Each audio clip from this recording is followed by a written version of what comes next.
Kembali lagi bersama kami di kanal yang tidak menjual sensasi murahan, tetapi membedah kekuatan militer dengan logika perang yang sebenarnya.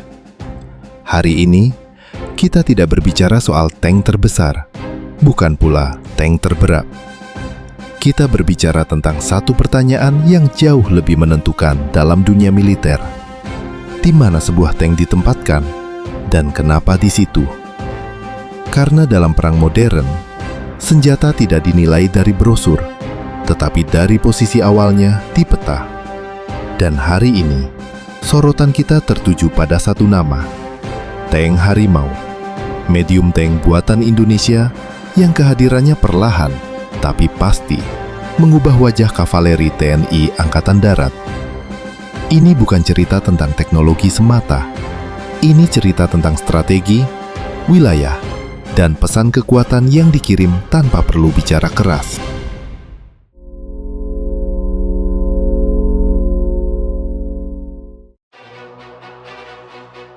Sebelum sebuah tank ditempatkan, ia harus diuji. Dan Desember 2024, Puslapur Batu Raja menjadi saksi ujian itu. Disinilah tank Harimau tidak diperkenalkan lewat parade atau seremoni kosong, tetapi langsung dilempar ke latihan menembak senjata kendaraan tempur terintegrasi. Ia berdiri sejajar dengan alutsista senior, bukan untuk dibandingkan, tetapi untuk membuktikan satu hal, siap atau tidak siap. Sebanyak 21 munisi 105 mm dilepaskan, armor piercing dan high explosive. Ini bukan latihan basa-basi, ini simulasi kondisi tempur nyata. Dari sini, satu pesan muncul jelas. Tank Harimau bukan proyek pameran industri. Ia adalah platform operasional yang dinilai layak untuk ditempatkan di wilayah strategis. Indonesia tidak membangun tank untuk perang di Eropa Timur. Indonesia membangun tank untuk negaranya sendiri.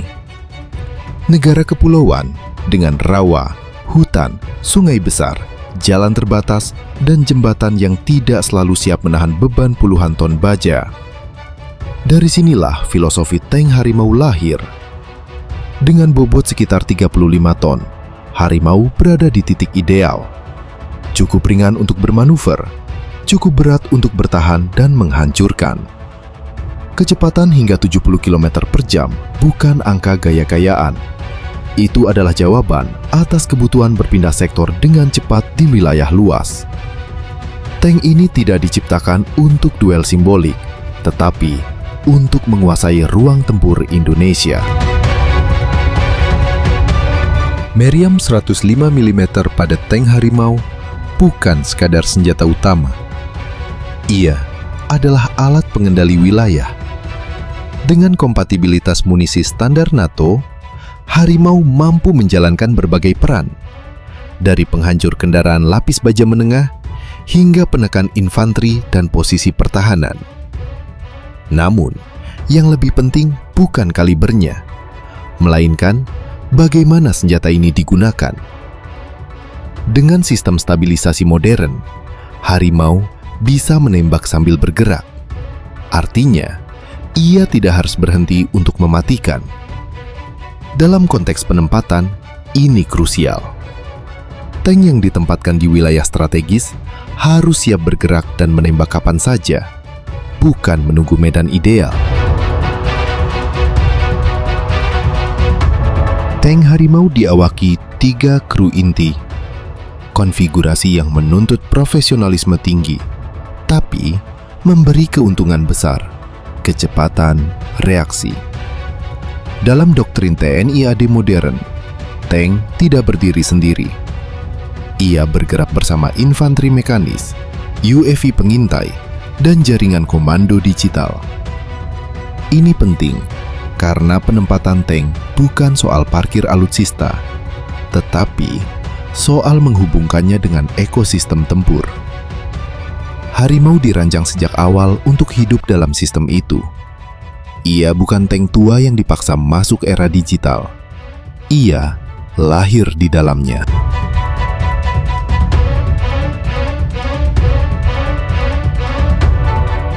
Sekarang kita masuk ke inti pembahasan.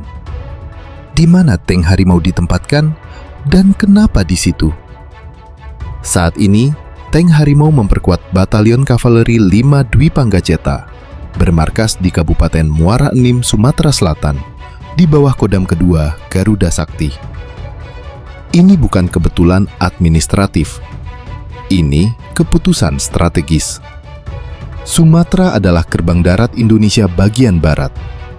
Ia menghadap langsung ke Selat Malaka, jalur laut paling sibuk dan paling sensitif di Asia Tenggara. Menempatkan medium tank modern di wilayah ini berarti satu hal. Indonesia serius mengamankan jalur vitalnya dari darat, bukan hanya laut dan udara.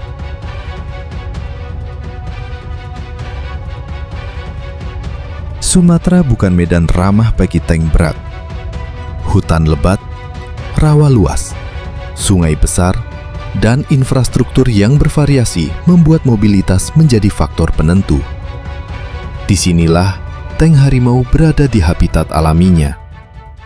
Tekanan tanah lebih rendah, bobot lebih ringan, dan kecepatan tinggi memungkinkan harimau berpindah sektor dengan cepat. Dalam skenario konflik terbatas atau eskalasi cepat, tank ini bisa menjadi penentu momentum awal. Bukan untuk menyerang sembarangan, tetapi untuk mengunci wilayah dan mencegah lawan berkembang.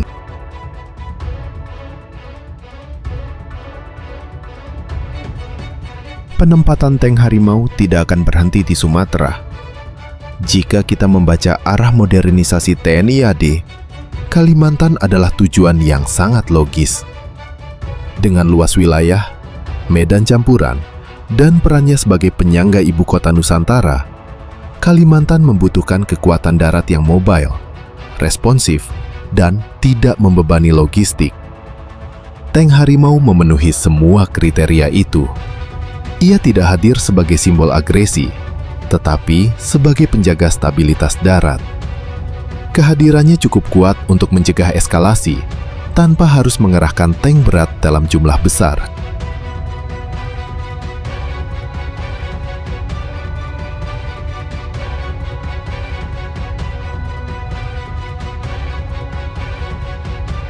Papua sering dianggap tidak cocok untuk tank. Dan untuk tank berat, itu benar. Tapi untuk medium tank seperti harimau, ceritanya berbeda.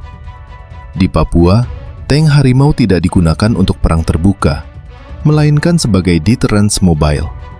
Kehadiran yang cukup kuat untuk menunjukkan kontrol negara, namun cukup fleksibel untuk bergerak di medan ekstrim tanpa menciptakan beban logistik berlebihan. Ini bukan soal ofensif, tapi soal kehadiran negara di wilayah sulit. Penempatan tank harimau mengirim pesan yang sangat jelas. Wilayah-wilayah yang mendapatkannya adalah wilayah prioritas. Medan yang dipilih menunjukkan jenis konflik yang dipersiapkan. Tank ini tidak diparkir untuk parade. Ia disebar untuk kesiapsiagaan. Dalam dunia militer, itu adalah bahasa yang dipahami semua pihak, tanpa perlu pernyataan politik berlebihan.